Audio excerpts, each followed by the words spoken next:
You.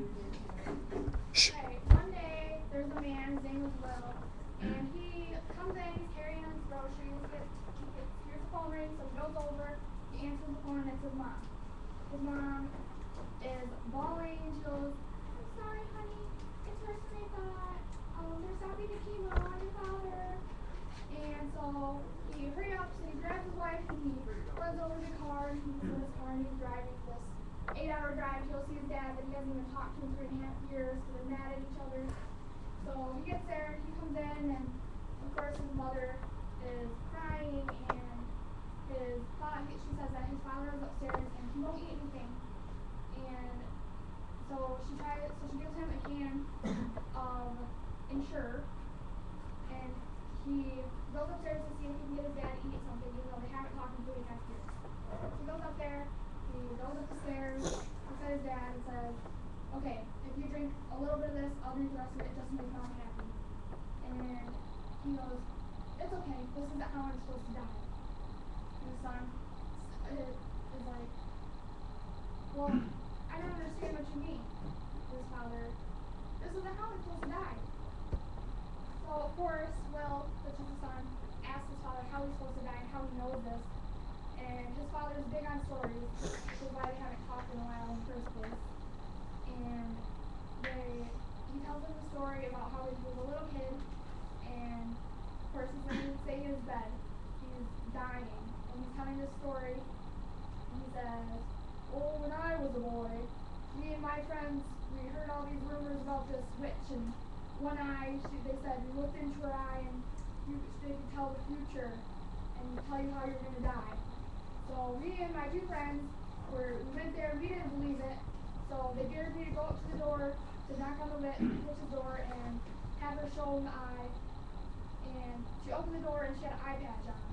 So my two friends looked in the eye, and ran away screaming. When I looked in there, well, let's just say this isn't how I'm supposed to die. So, Will asked his father to tell more stories about his childhood, because he feels like he doesn't know his father at all, and wants to get to know him better before he passes away. And so his father keeps going on with the story, says, well, when I got a little bit older, I knew I was going places. I was smart, and I did everything for the town, and I was just an all-around good person. So, and then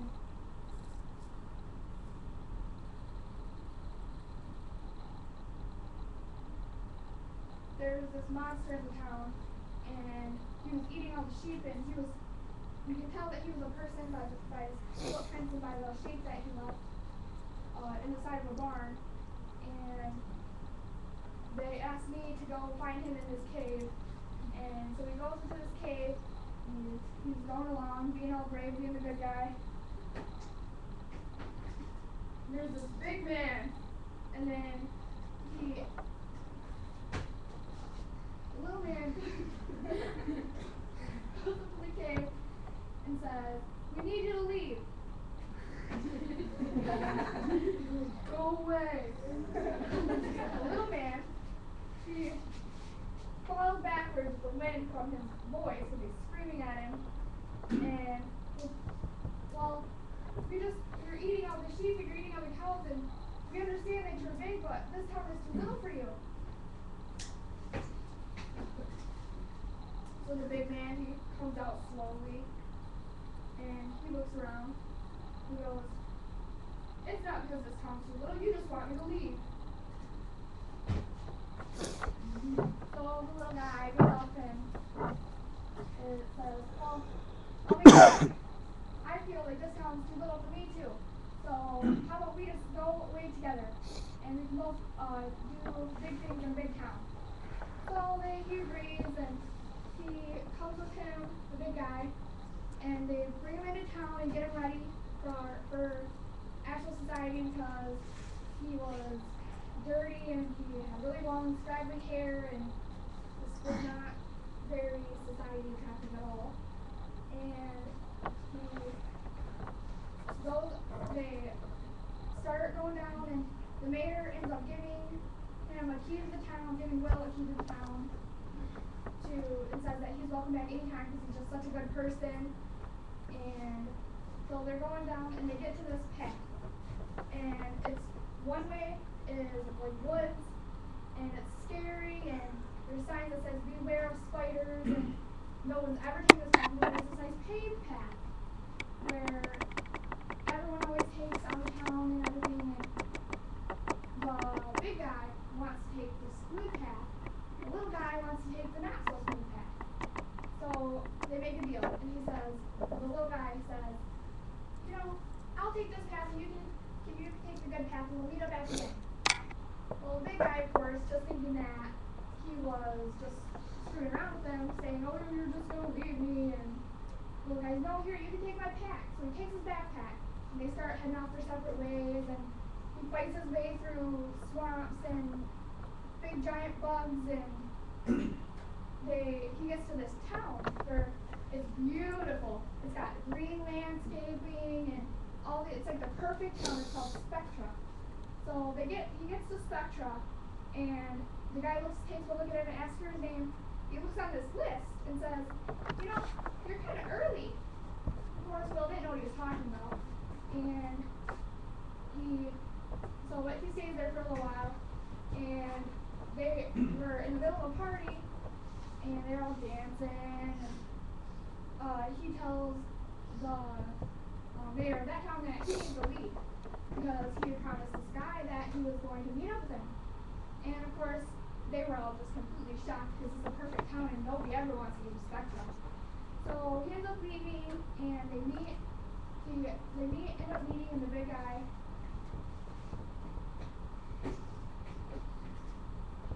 I thought you were going to leave me. I thought that you weren't really going to be coming. I've been here for 2 weeks just sitting here waiting for you. So Will apologizes, and they keep on going, and they get to a circus. And the manager of the circus decides he wants to make the big guy, who doesn't have a name yet because he's just a big guy, he wants to make him an attraction in the circus. And Will sees this woman who the first second he looks at her, he knows he's going to marry her. He just knows it. So the manager hires the big guy as the attraction, and Will begs him on his knees to let him stay there and work for anything. He doesn't even want to work for money. He just wants to work for information on this woman. And the manager agrees to let him work there, and he'll tell him one thing every month about this woman. And so they agree, and the first few months, it was just little things like favorite color is pink, and the second month he told her that the only information he gave him was, you should leave now because it's way out of your league and she's not going to take you. So, but he ends up leaving without the big guy. The big guy's happy, and the story kind of cuts out and goes back to Will and his father, and his father's name is Edward, and Will is yelling at his father because he's like, this is the reason that we haven't talked for 3.5 years, because you're making up stupid stories that don't make sense. And Edward says, it's your loss if you don't want to sit here and read the stories, because it takes two people to make a relationship. And then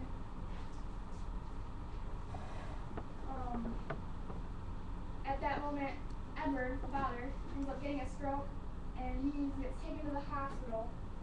And he tells his son it's going to be alright because this is how I'm supposed to die. And Will was so mad. He's like, well, if that story about the witch is true, how am I supposed to know? You won't tell me how you're supposed to die. And Edward takes off his oxygen and takes out all his IVs and stuff and says, I want you to tell me how you think the story of the guy is going to happen. And Will doesn't understand. He's like, well, I thought you were the one telling the story. You're the one that went through the witch, and you're the one that's supposed to tell me how you're going to die. So, but Edward decides he wants his son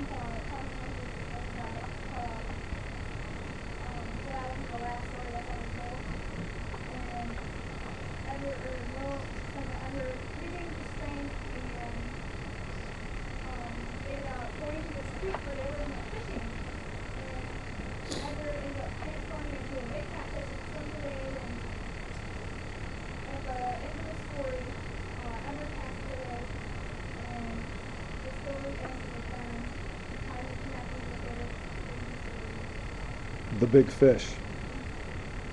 Well done. Well done, well done.